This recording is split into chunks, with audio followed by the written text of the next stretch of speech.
I will introduce our speaker for tonight. Austin Haney has loved Montana history ever since he was a child, and he's worked in public history interpretation for a variety of different entities like the Blaine County Museum, the Lewis and Clark Foundation, the U.S. Forest Service, or the U.S. National Park Service, and he has a lot of experience talking about and researching Lewis and Clark and their history, so we're very happy to have him back talking about fishing on the expedition today. So welcome, Austin. Okay. I hear my mic is going. So a little background on this. I've loved fishing since I was a little kid as well. So before we start this fishing trip, can I see a show of hands? Who loves to go fishing? I better be seeing all them hands. All right, raise your other hand if you like hunting better. Good. Oh, I'm going to have to ask you to leave, sir. Don't worry, I know him. So fishing with Lewis and Clark, it's kind of overshadowed in some ways, but it plays a big part in the story. It is something that fed them, that kept them alive at different times in the expedition, and also offered them solace and enjoyment in times of hardship. And I think anybody who has fished before can understand all aspects of that. So there's going to be a lot of familiar things in here. There's going to be some unfamiliar. But without further ado, let's get this fishing trip started. So, long story short, I don't think it's controversial to say that people have loved fishing for a very, very long time. I actually wanted to use a Roman mosaic to show you how early back people have been fishing, but let's just say that on closer examination, their fishing rods were a little too happy to be fishing, and I didn't think that was a good idea for this program. So enter the early modern era, the 1400s, 1500s, into the 1600s. People are starting to write about fishing as more than food. It is, in the words of this kind of Quaker Oats looking fella here, the contemplative man's recreation. It's something more than just food. And if any of you have spent time in fly fishing country, you've probably heard this guy's name. Does anyone know the name Isaac Walton? Well, say hello to Isaac Walton himself. And he's kind of the father of this idea of fishing as we'd recognize today. He's not the only one, but he's kind of the one that puts it on paper and solidifies this idea. Very popular book in Britain and the United States before and after the Lewis and Clark expedition. And fishing is something that I like to say hasn't changed very much. It's just the toys and the tools. The material has gotten a little better over time. And the fishing gear that Lewis and Clark are dealing with, it's really the birth of modern angling as we know it. In Walton's day, most of the time you would have been using just a singular wooden pole with your line attached to the end. And as you can see here, you simply throw your line out, and when the fish bites, you lift it up and scoop it back towards you. Pretty simple, right? And any of you fly fishermen? Any fly fishermen in here? You recognize some of these flies up there, the green drake, great dun, things like that. A lot of the flies we still use today go all the way back to Walton's time, which is 200 years before Lewis and Clark. That's crazy to think about. And it's not just fly fishing that's starting to already resemble modern fishing. It's all sorts of tackle. We have jointed rods coming into play. Starting in the 1750s, 1760s, with increased trade with East Asia and India, you start seeing the first bamboo fishing rods and early composite rods as well. And you also start to see, at that same time, people ordering fishing winches from watch and clock makers. And this is kind of an example of a really, really early one. Some of the first ones had this spike foot where you'd cut a hole in your fishing rod, drop the spike in, and tighten it to get it on the pole. Very quickly, they figured that that's not a good idea, so they started experimenting with clamp foots. And I've got here the real deal. It's okay, you can laugh. But this is an actual fishing reel from the period. It's a little small, but they're usually made of brass, single gear. This one's kind of on the fancier end of things because it has a little switch on the top here that when you pull it back, it locks the reel so your fish doesn't take out all your line. Pretty ingenious. But these are very expensive and very prone to breakage. So it's mostly, by the time of Lewis and Clark, just something that a rich fisherman pulls out to show off to all his buddies and puts it away when it's time to actually get down and catching fish. And it's not just reels and rods that are starting to resemble modern fishing tackle. This right here, any of you non-fly fishermen, what does that kind of look like? Yeah. Exactly. This is the great-great-great-great-great-great-grandfather of things like the Rapala, like spoons. They're already making primitive tin and glass artificial lures. So, supposing you're a young United States Army captain tasked by the President of the United States with exploring the western portions of the continent. You're going to be traveling over a lot of river miles. So it would behoove you to get some fishing gear, right? Do we think that said Army captain is going to be buying all this fancy stuff? He's got a relatively limited budget from the President. Probably not. He's going to go with something a little more tried and true. So the fishing gear of Lewis and Clark is extremely simple. This is actually a great example of the common thing that they were using at the time. So this is a handheld line winder. Holds a length of fishing line. You've got your hook on the end, bada bing, bada boom. It's the same idea, you're just using your hands. And this is what at the time they would call coarse fishing.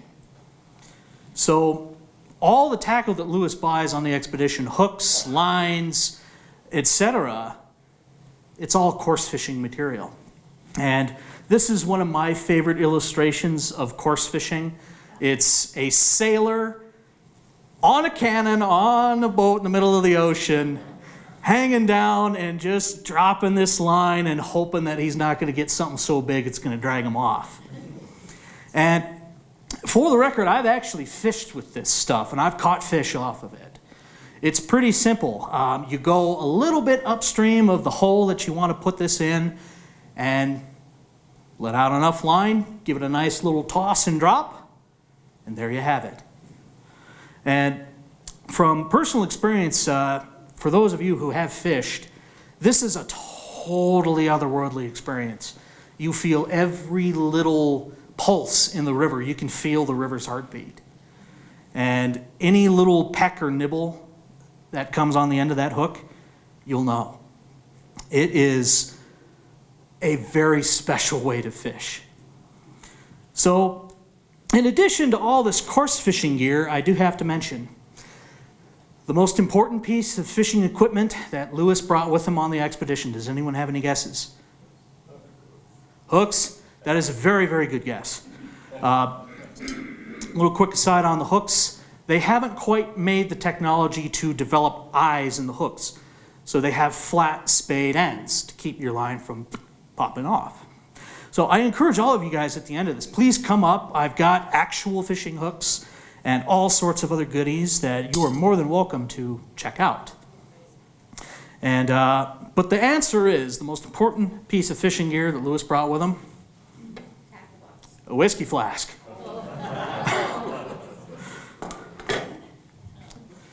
It's one way to say drinking like a fish.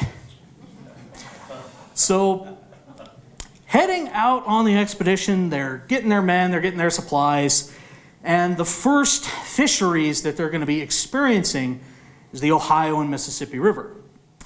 And this is kind of an interesting portion of the journey because they're catching some of the biggest fish right off the bat. At the mouth of the Ohio River, Lewis actually records one of the men bringing in a blue catfish that weighed 128 pounds. This was the state record caught just downstream in the Mississippi in Tennessee. How much do you think that one weighs? Is it smaller or bigger than the 128? Who says smaller? Yeah. This is about 10 pounds smaller than the one that they brought in with this. Woof. So they talk a little bit. There's not much fishing done because it's winter time. It's a little tough. They're getting ready to go on this journey. It's not until they head up the Missouri River that they really start to get time to fish. And I love a lot of the old accounts. The Missouri River is the misery river. It's just a pain in the butt to try and get up that. But it's great for fishing. And some of the first new fish that they're experiencing and encountering, they talk about this smaller catfish that has a forked tail, a lot like a dolphin. Bet you didn't know that Clark knew about dolphins. But one of the other ways that they're fishing at the time is quite funny. So this is a very poorly done brush drag. But basically what you do is you take willows and other scrub along the riverbank, you make a simple frame with it, tie your uprights, weave in everything else. And you make enough of these that you can combine them to go across the length of a river, and you simply walk against the current. Have a couple guys in there with fish spears to get what you catch, and there you have it. So anytime they use a brush drag, they're catching anywhere from the smallest number, I think, was about 400 fish. The largest number that they caught with a brush drag was about 800. And they use it several times at different places along the journey. In fact, a little bit in southwest Montana and kind of northeastern Idaho. But this is a very good example of what they can look like. That was the first one I ever made. If I do that again, I'm going to make it a lot better. But on the bright side, you can also use it as shade. So, multi-purpose.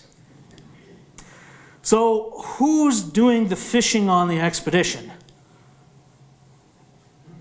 Wait a second. That's not right. That's not right. Sorry about that, folks. So, there are a lot of people mentioned as fishing on this expedition.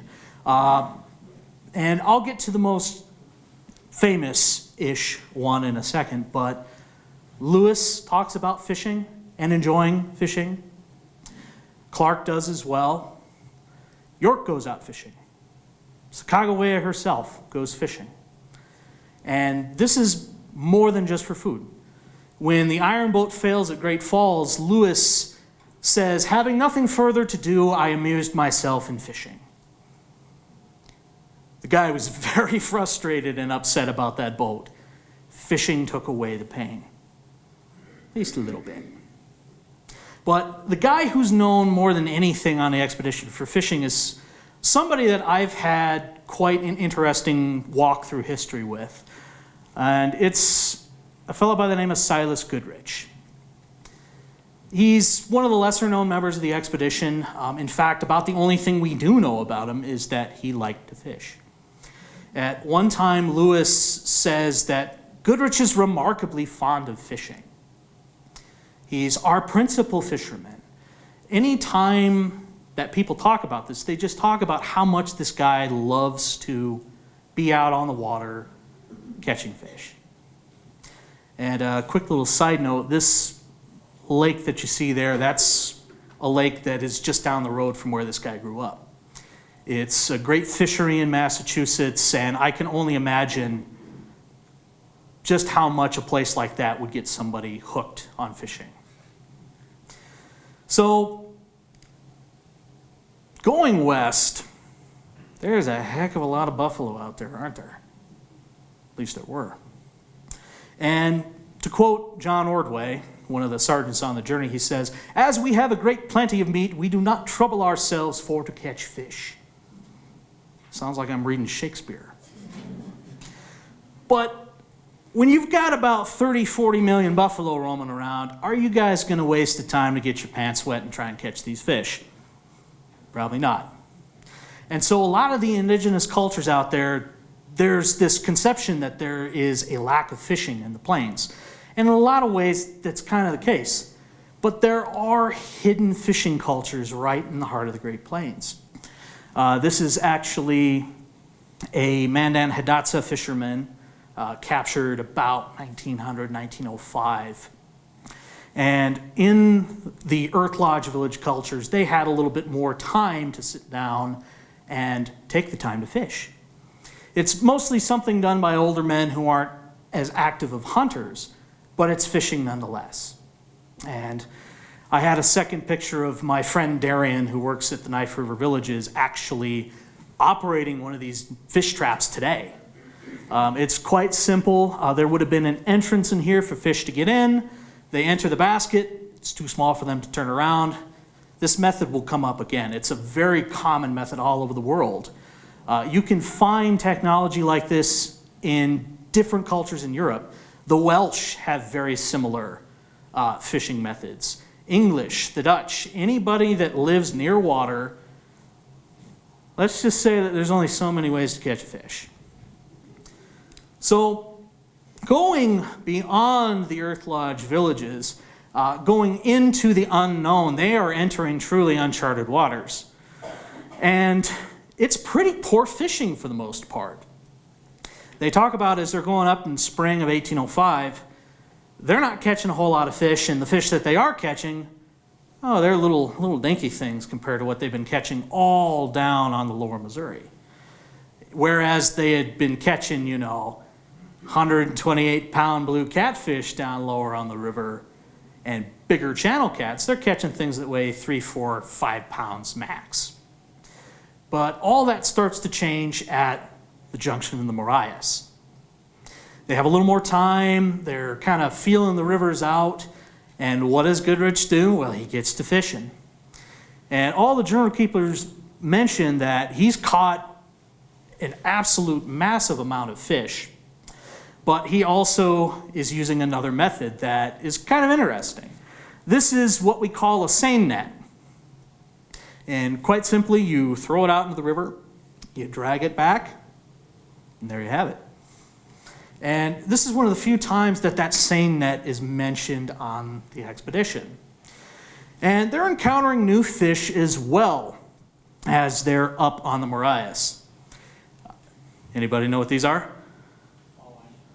We got sauger, close cousin of the walleye, and what does this look like? Goldeye, yeah. I wonder why they call it that. So, what do we suppose they're using for bait? Got a good question. Worms? That's a good guess. Very good guess. Berries? Berries? Maybe. That could be. Grasshoppers is mentioned. But the melt of a deer. What the heck is the melt of a deer? It's the spleen. So the spleen, it's a very bloody organ. It's involved with filtration. And so you put that in the water, it's like ringing a dinner bell for fish out there. Now, there's no refrigeration in 1805. Goodrich is wandering around in the hot Montana sun with this stuff in his bag. Needless to say, I don't think he was the most pleasant smelling man on the Lewis and Clark expedition, but he was friendly enough with people that they would bring him organ meat that they really weren't going to use anyway as fishing bait. So I think that's an interesting note on kind of the personalities and the relationships that these guys would have had. I mean, anybody who's gone on a long fishing trip, you can probably tell it's a great way to get closer with your friends and your loved ones. So, Great Falls, a place near and dear to my heart, and really one of the shining moments for fishing on the expedition, and for Goodrich as well. So, while they're at the Marias, what they've been doing this whole time is trying to find the right fork. The natives at the Knife River Village have told them that the true Missouri is going to have a massive waterfall on it. If you find that, you're on the right course. And so Lewis sets off with a small party of men looking for the Great Falls. Amongst that small party of men Silas Goodrich. And the whole way through, this is where Lewis really is starting to note that, yeah, this guy really likes to fish. And Lewis fishes with him on occasion as well. And so the morning of June 13th, it dawns nice and bright. Still no sign of the falls. Lewis sends the men that know how to hunt very well off to the sides to try and get some meat. They'll meet at the river later in the day. He keeps Goodrich with him. He says, some distance behind me. And as they're going along, they start seeing what looks like smoke coming up out of the river. They rush forward, and wouldn't you know it, there's those falls.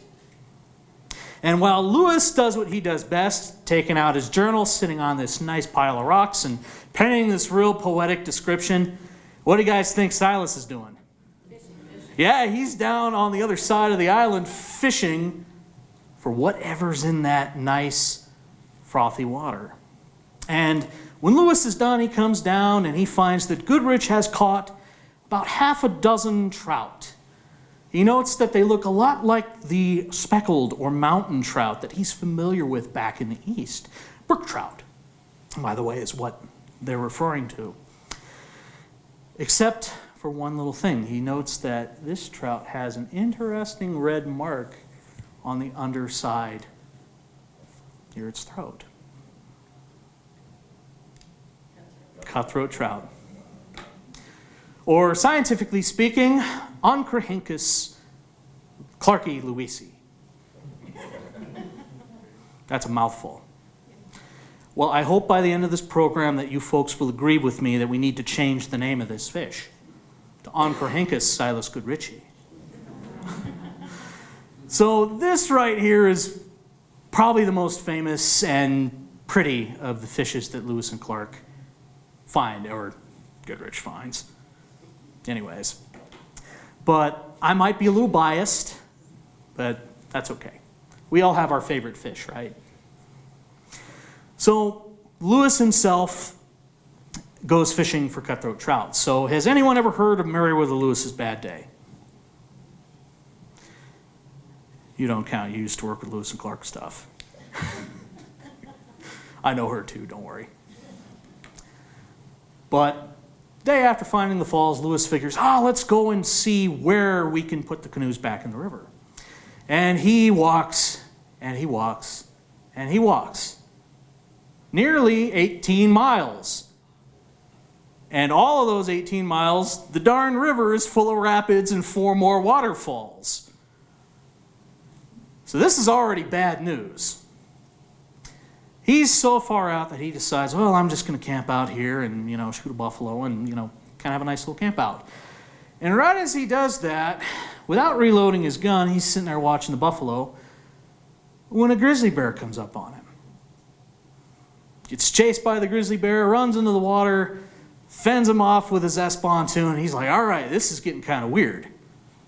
Walks a little further up towards the Sun River, nearly gets pounced on by what he calls a tiger cat, what might have been a wolverine. He shoots at this thing, he's sure he hit it, disappears. No trace that he hit the darn thing. Now he's getting spooked. He's like, all right, I'm going to get the heck out of here. And on his way back, 3 buffalo bulls split off from a herd and charged straight for him. He'd later write in his journal, it seemed as if all the animals were in league to destroy me. And all through the night, he's walking through, he's stepping on prickly pears, and he's like, it felt like a dream until I stepped on another one, and all that fun stuff. Gets back to the camp. Goodrich, the others, they're convinced he's dead, and they're already planning which direction they're going to go to find his body. Great confidence the men placed in Captain Lewis, right? And luckily, it's all okay. Spends the night, wakes up, there's a rattlesnake coiled right next to his feet. So, let's recap. Way too many waterfalls, spread over 18 miles. He's been chased by a grizzly. He's been nearly pounced on by a wolverine. He got charged by buffalo bulls. His feet are full of prickly pears. And the final straw, he just nearly had a rattlesnake coiled up taking a nap with him. So what do you think he does to recover from this? He goes fishing with Goodrich. And he makes them dry their catch. Perks of being the captain, right? You don't gotta clean and gut your own fish. Officer's privilege. But it's during the portage. Goodrich is actually down at the lower portage camp. Sacagawea has been sick for a little while, and she's left there as well. And there's this interesting moment where they talk about her going fishing. And I like to imagine, he's probably standing there with her, teaching her how to use one of these little hand lines, being like, yeah, you're doing good. It's just the little moments that make these stories come alive and make these people feel like people. So, Great Falls, it's a fun story, tons of fishing importance, but it is also important in terms of our underwater ecology and our fisheries. This is really where the river changes. And this is where you go from the muddy water, warm water fisheries with catfish and goldeye and all those other things they've been catching to a clear mountain stream. They're entering fly fishing country. And as they're going up, they didn't bring any fly fishing gear. They just brought coarse fishing. And all up the upper Missouri, as they're passing through the Craig area, where all sorts of fishermen still go to this day and spend tons and tons of money to go down this blue ribbon section of the river, they're complaining that they see plenty of fish in the river, but they won't bite at any bait they offer them. And it's the same story all the way up towards the Three Forks and beyond. But once they get up to the upper river, they do some brush drags and things like that. That works. That's a foolproof method. Side note, FWP would probably not like us trying that method. But once they're on the other side of the Continental Divide, they're entering another world. This is salmon's country. They are what the buffalo is east of the divide for the people that live out there. To quote one Indigenous chief, I think he's a Yakima, but he says, "My strength is from the fish, my blood is from the fish." This is literally life itself coming up the rivers every year. And I cannot stress to you guys just how important salmon fisheries were to the people that lived out there. And notice, I said that those fish baskets would come up again. This is a wonderful view. If you've seen my Stevens program, this is a Kootenai village up on the Tobacco Plains near Eureka. And this is taken less than just about 50 years after Lewis and Clark had passed through. So this is a great example of fishing technology that Indigenous people have been using for countless generations. And it's really quite simple. For those of you who've never seen the inside of this, I wish I had a fish basket. I had one, but they only last a couple years until they dry out and they basically become a pile of sticks. But what you do is on the entrance to this basket, you have another smaller one that has an opening. And you face that cone into the basket. So a fish will come through the little opening, but it can't get out without stabbing itself. If it's small enough, it can get through. But then again, this is very targeted. You can make them with different sizes, different gaps, different entrance sizes, and that'll control what kind of fish you're catching. It's really ingenious. And you don't just put this in the river and hope a fish swims into your basket. You have to be very calculated about it. And this is a great example of what you do. So you can barricade the river and force them into that opening where that basket will be. When you don't want to be taking fish, you just take the basket out, you open the gate, they can get through. And so when they're going over the Bitterroot Mountains, over the Lolo Trail, they're being led by this Shoshone fella that they call Old Toby. And they claim he gets lost. I don't think he was lost. They're following a well-worn Salish trail to a fishing spot down on the other side of the Locksaw. Or is it the Selway? No, I think it's the Locksaw on that side. It all blends together west of the mountains. I'm sorry, folks. But they come down. It's the fall run for Chinook. And I honestly think that old Toby was just trying to lead them down to where he knew there could be fish. Because all over the Lolo Trail, they're borderline starving. They're having to eat all sorts of random nonsense. Portable soup, which is basically glorified waxy bouillon cubes. Not very nutritious. And when they stumble down out of the mountains, they're more alive than dead. There's really no big game to hunt. And so when the Nez Perce find them, it's really going to be a shocking change of diet for these guys. They nurse them back to health with camas and salmon. And they get ungodly sick. So some of the ways that people are eating salmon at this time, man, that looks tasty, doesn't it? So you're drying it by a fireside. You're basically smoking these things. But a very common way that they would further preserve it, you'd pound the salmon into like little powder. You'd add grease to it, fat, something that's going to give you even more nutrients. And then you could add berries, you could add roots, whatever you wanted to it. Who's heard of pemmican? Well, this is fishican or salmican. I don't know. But it's the same idea.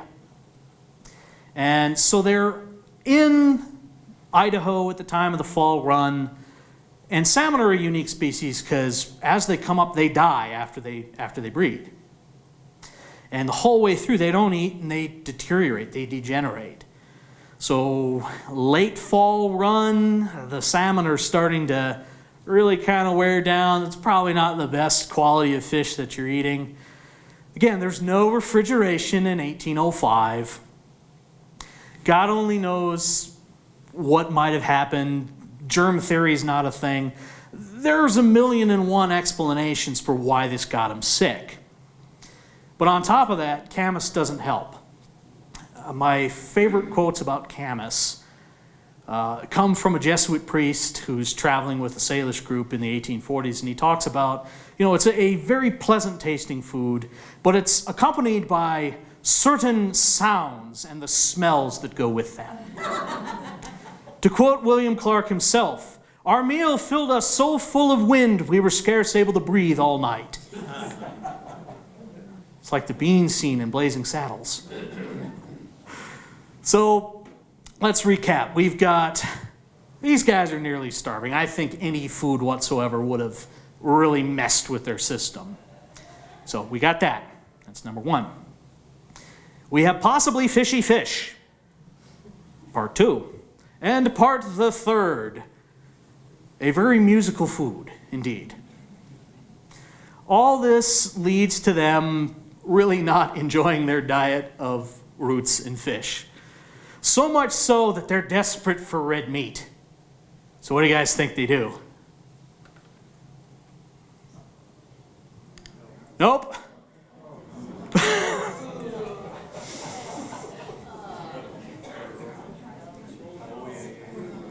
I purposefully chose the cutest puppy picture I could find.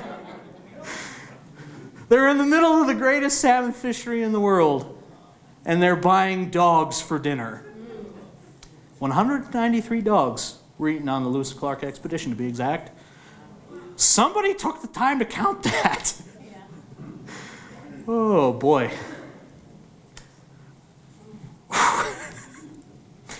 So they're heading down the river, fueled by their diet of dog, fish, and roots when they have to. They're desperate to get out of there. And they're shooting through things that they normally wouldn't. And one of the things that they come to is, quite simply put, one of the greatest fishing places in human history. This is Celilo. We're talking about a 12-mile stretch of rapids and falls and chutes at the Dalles in Oregon.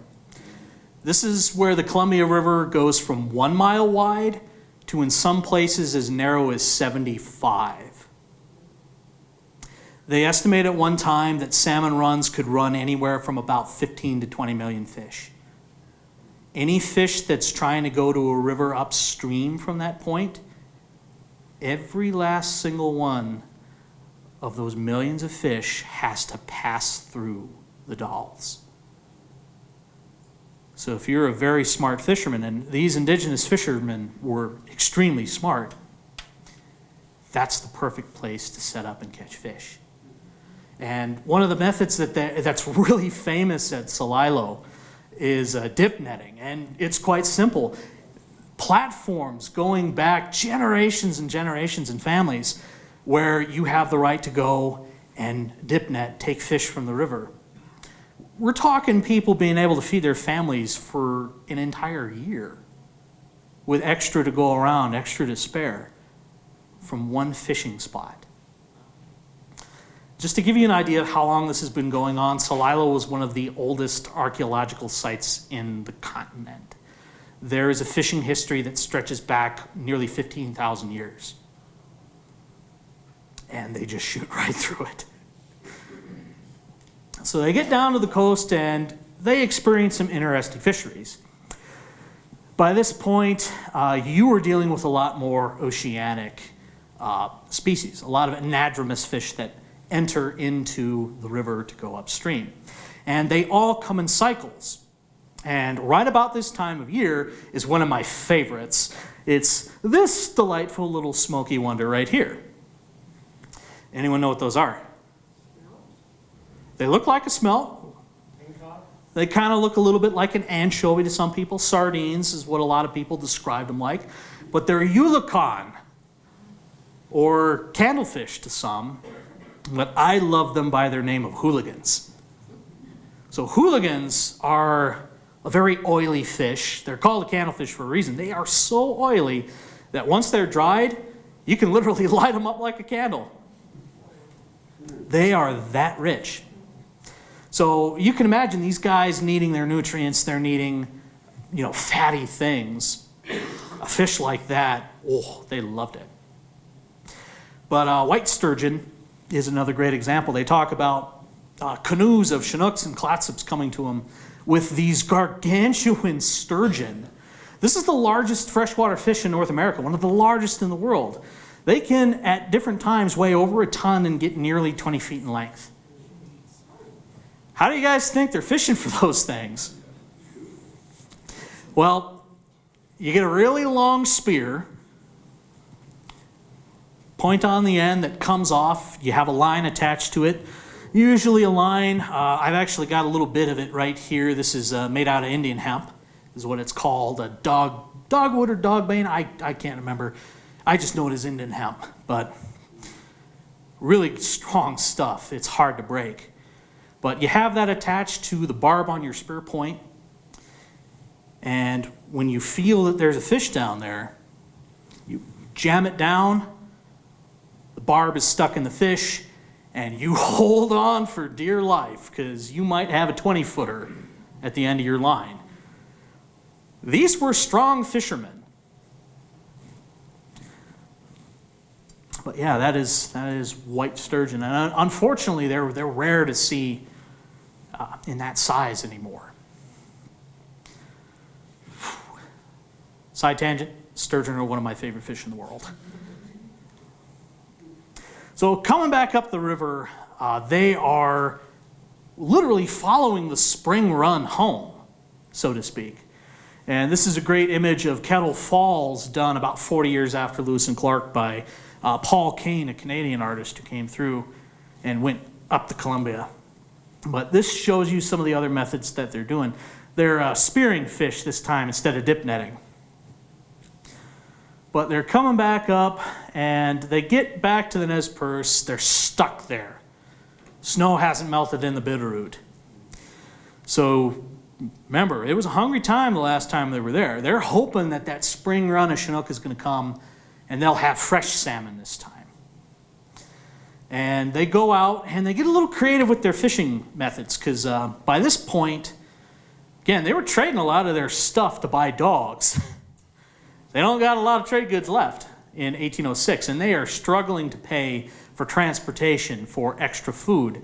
And so a lot of that fishing gear gets traded away. They could have been using that.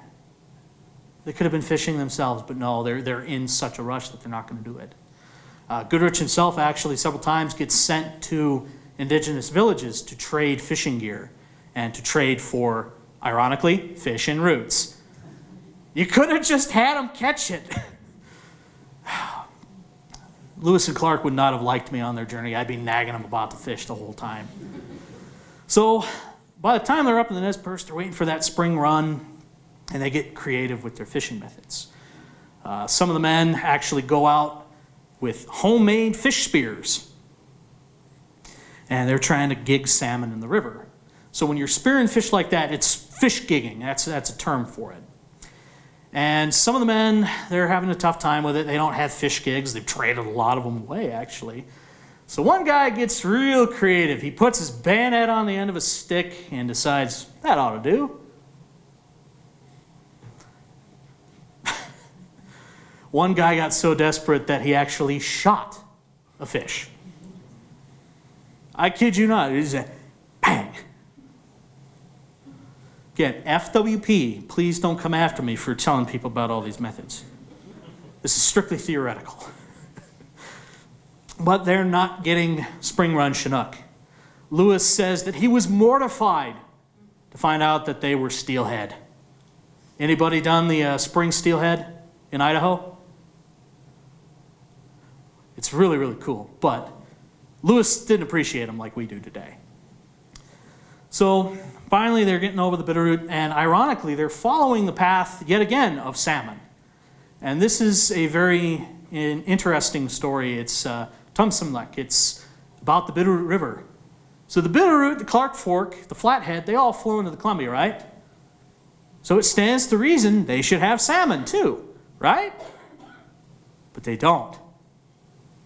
And the Salish have a story for it.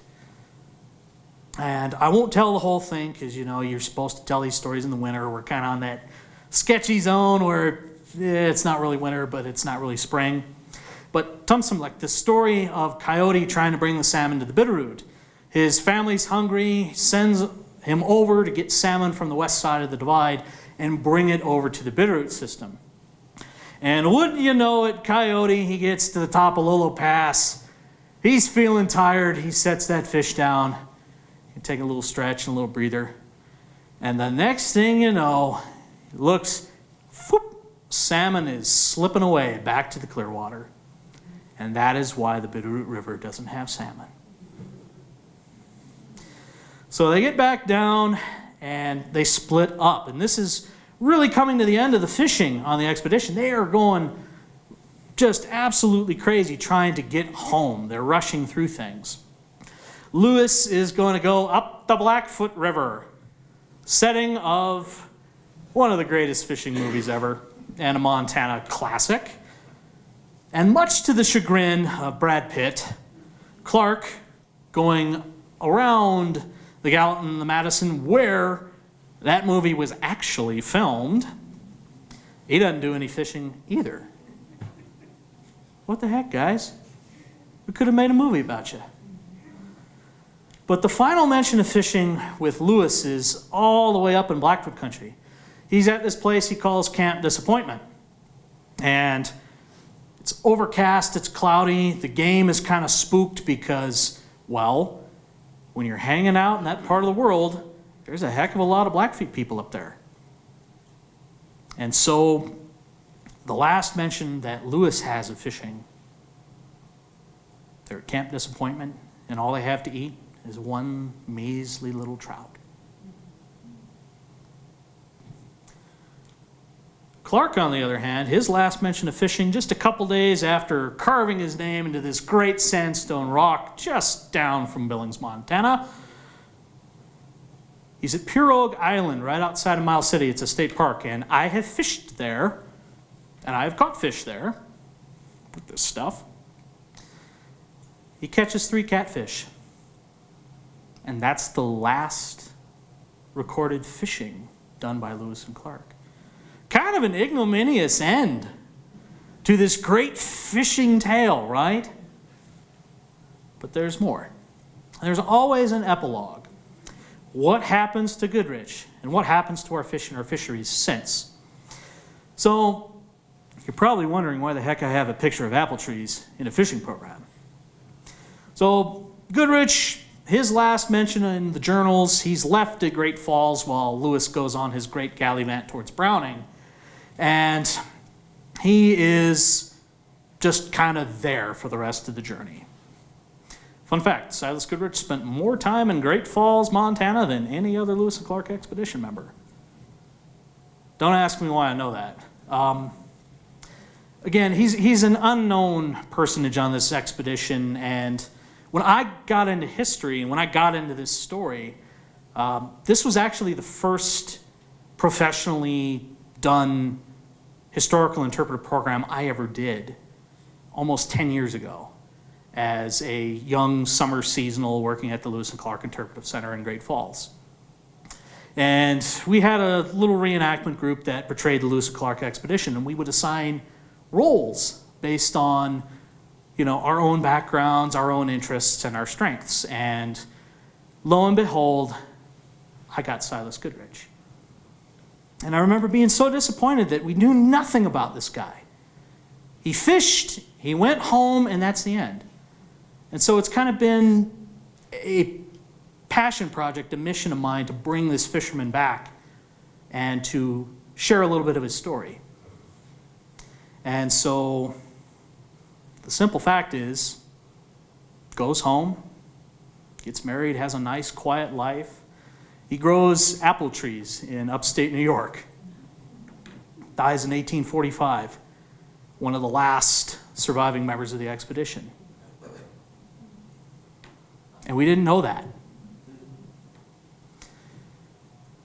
I find it very appropriate that about 3 miles down the road from where he's buried, there's a fish hatchery. And Silas gets his happy ending. He's described as a very jovial guy, fond of joking and sport. But for our rivers and our fish, it's not nearly as happy. Our rivers have changed a lot in the last 200 years, and our fish have really been hurt in a lot of ways. Great example of that is cutthroat trout. You will not find cutthroats in most of the places Lewis and Clark did. They're gone. They've been pushed out by changing rivers. That warm water divide, it's creeped up past the falls a little ways. And I can remember fishing as a kid in kind of that Great Falls area and just catching almost nothing because the fish that are supposed to be there aren't there anymore. And one of the hardest hit, it's been the salmon fisheries. So this is a picture from the 50s of people still fishing, doing dip nets like their ancestors have done for, again, almost 15,000 years. This was one of the greatest fishing places in the world. And in a matter of hours, it was destroyed. But as much as we've hurt our fish, there is hope. We do a lot to help them.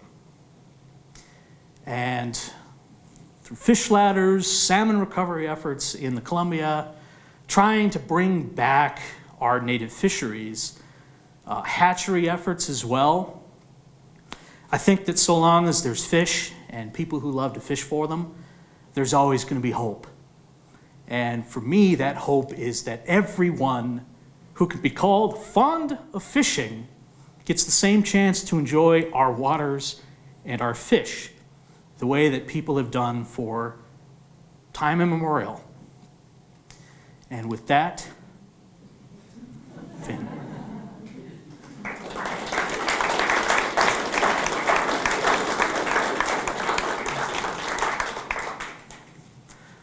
So much, Austin. So if you have any questions, please raise your hands. I'll come to you with the mic. You know the drill, so that we can get you on the recording.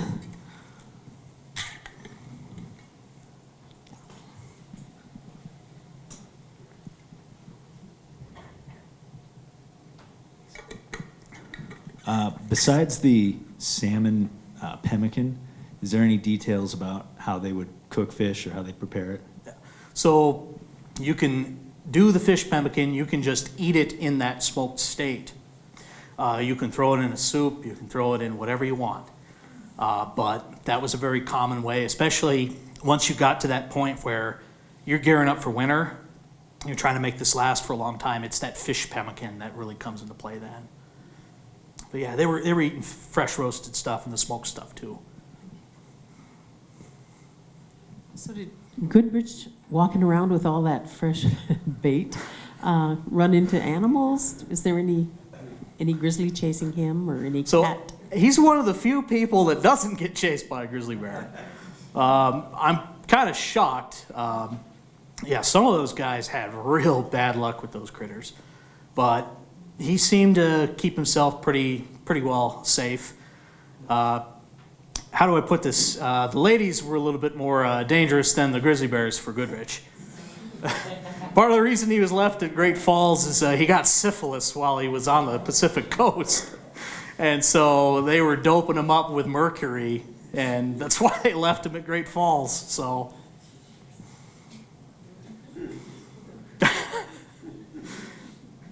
anybody else? Oh, I don't want to go fishing for questions. Jeez. No. So when they were on the beach in Oregon for the winter, was there any effort to go out into the ocean? Do they have any sort of ocean-going vessels where they could go out?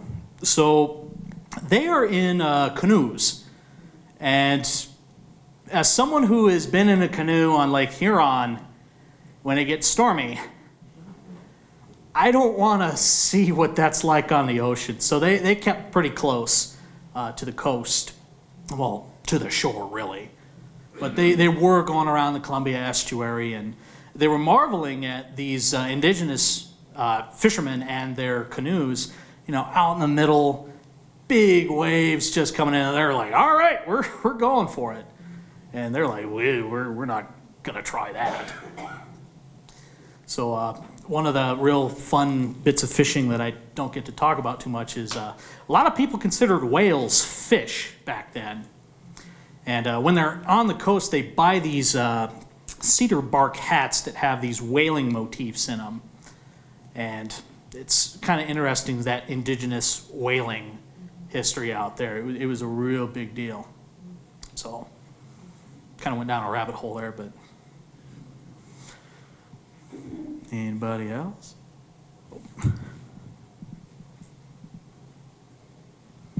How did you find out what happened to Mr. Goodrich?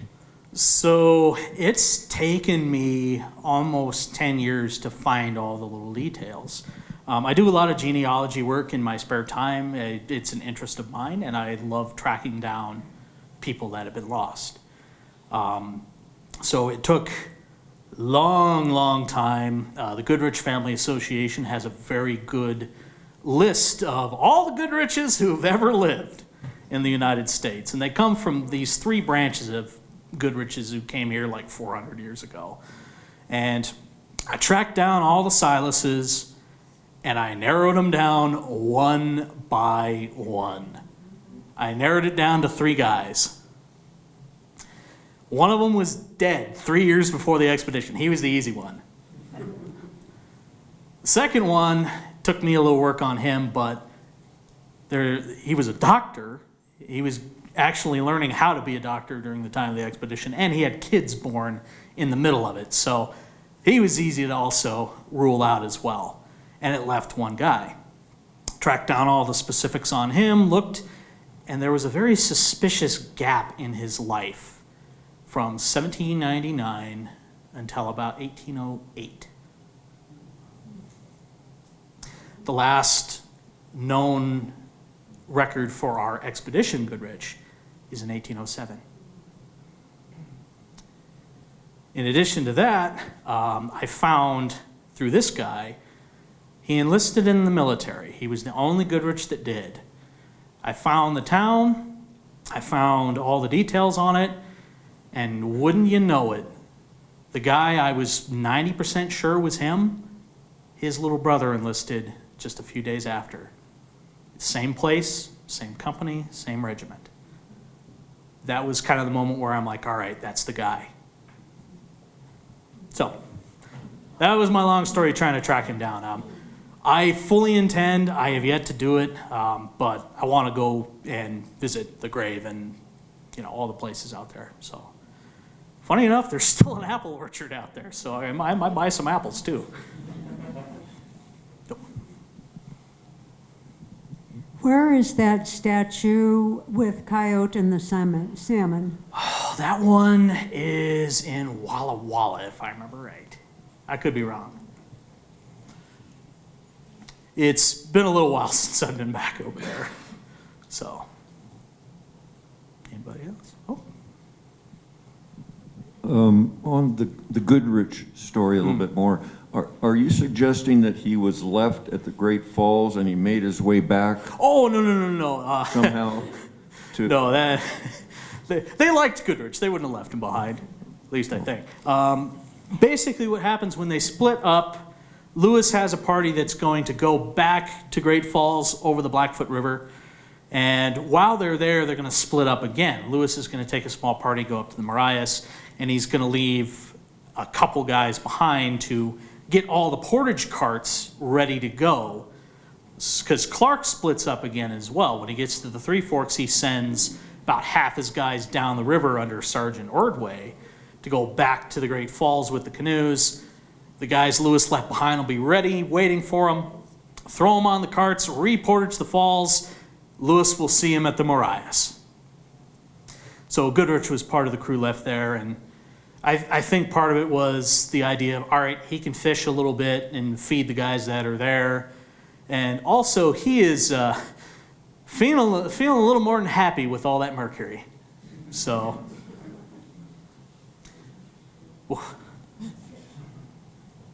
Well, I guess that's a great point to leave off. oh boy, gotta go with the mercury poisoning.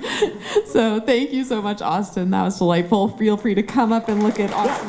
Yeah, please come up and check out the historic fishing gear, and thank you all for being here.